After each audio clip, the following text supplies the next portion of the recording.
laughing back and forth at what the other has to say. I'm Dracula. I'm 12 million years old. Mr. Dog, did you come to save the day? All my friends are dead and they don't like me anymore. They've moved along, they've changed, and now they find me quite a bore. Way back then it was okay to be a little weird, but all my friends are dead.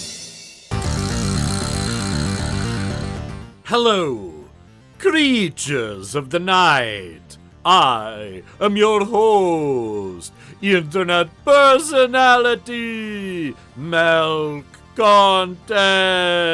And this is your ghoulish show that's on the internet. 10minutedailyvideo.net, your place for 10-minute daily video.net. And this is an episode about what we do in the shadows.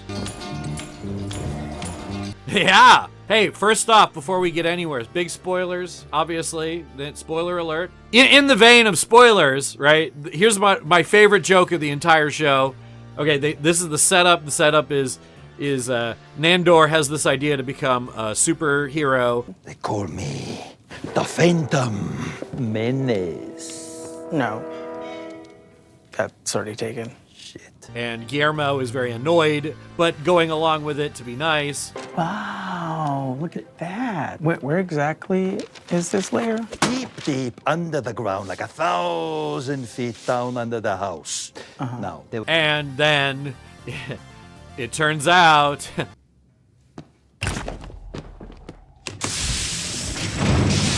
you kidding me? What? When did you do this? I've been working on it a while. Well, does it work? There's only one way to find out. Guillermo, let's roll. Great joke. All right, What We Do in the Shadows is a TV show based on the movie, and both are mockumentaries about vampires. Cut. Cut. The idea is that it's a mockumentary for the first time exposing or showing the inner workings of vampires. It's nightfall.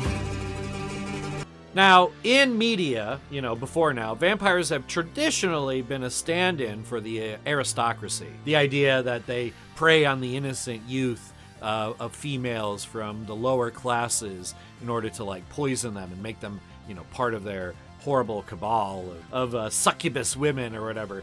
The modern equivalent of the aristocracy has to be billionaires. And I don't really think that they really tackle this so much in the first movie, this idea of billionaires. And I think that it doesn't really do a one-to-one to current billionaires. Like Dracula, he's like a weirdo and he collects women and stuff. But certainly modern billionaires that are so open with the public. The aristocracy, I don't think they really wanted people to know quite the access that they were and were therefore hiding a lot. I think a lot of vampire lore about them hiding makes sense in terms of survival and being able to prey on the species, but also there's something there about billionaires generally, or maybe the aristocracy, or hiding your true power essentially, because otherwise they look like normal people.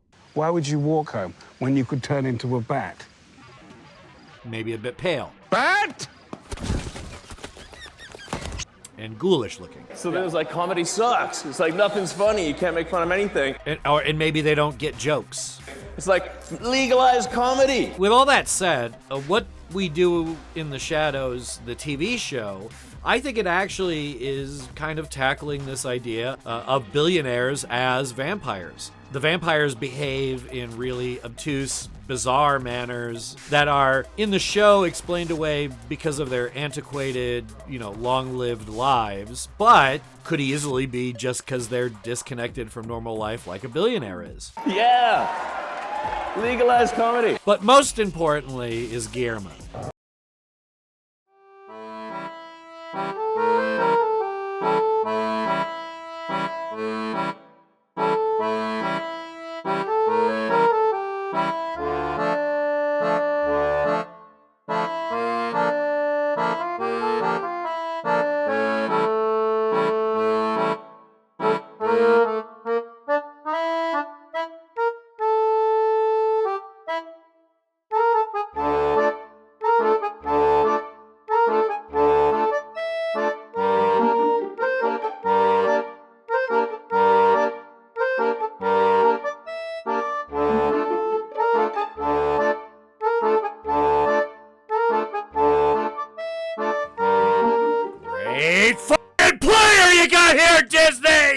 an Hispanic vampire in mainstream, like, movies. And I said, if he can do it, I can do it. Guillermo is the servant of Nandor.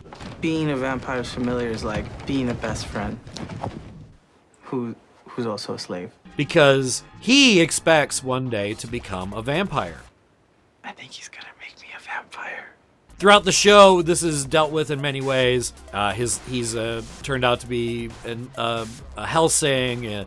He ends up getting a different vampire to make him a vampire out of frustration. All of these things could be seen as illegitimate ways to become a billionaire. I don't know if they're all specifically analogies to anything, but what I can say is when they knew they had a last season, they really, really pushed this Guillermo wants to be a billionaire / vampire thing hard when he becomes, a financial analyst. I'm a finance guy now. Guillermo switching his allegiance from vampires to billionaires is telling because, like I said, this is the last opportunity for the showrunners to get any message across that they're going to, and this has to be the most obvious message of the thing.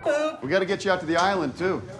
What's your name again? Guillermo. Guillermo takes all of the energy he was giving towards becoming a vampire to becoming a sleazy financial analyst. He becomes a worse person, just like he was when he was a familiar. He's maybe not getting rid of dead bodies as regularly, but getting rid of carcasses, I feel, is a big one. He certainly isn't dealing with better class of people. And the only reason he succeeds in the first place, being a person of color, is that other billionaires help him along. I like you. Yeah. What's not to like? Are you kidding me? Theoretically, right, Guillermo's rise to power should never have happened. I mean, it's only the mailroom, but because of the interceding of previous billionaires, it allows him to become ingratiated with a new billionaire. I'm not hearing the words, thank you. I told you I don't need your help, all right? I want to earn my way up the ladder. So I'm going to say that the thesis of What We Do in the Shadows is that billionaires are not like your old vampires anymore. They're not the aristocracy. They want you to know that they're excessively wealthy and powerful. They want you to see their amazing powers. That's why this whole show was made, right? So we, the normal jackass, can see what billionaires are up to. That's sort of an analogy to how billionaires are now forcing themselves to be amongst the regular people on podcasts and other things to appear to be someone that you and me could be one day. He's made a lot of comments recently like, I'm going to make you a vampire. Thanks for watching. Socialism, socialism, socialism, free Palestine.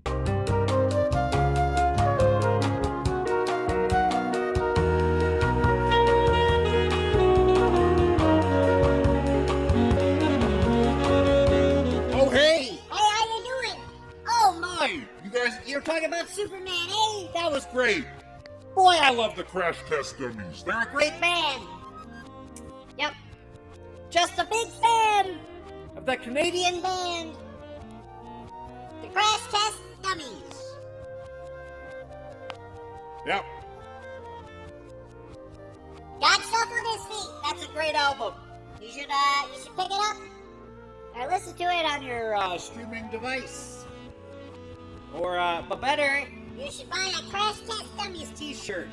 Boy, what an avant-garde shirt to wear down at your local Friday Night Magic.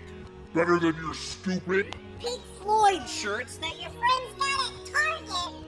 You'll probably even have to make your own. Okay, listen, I gotta go. We've been talking forever. It's gonna be blue skies, golden sunshine all along the way.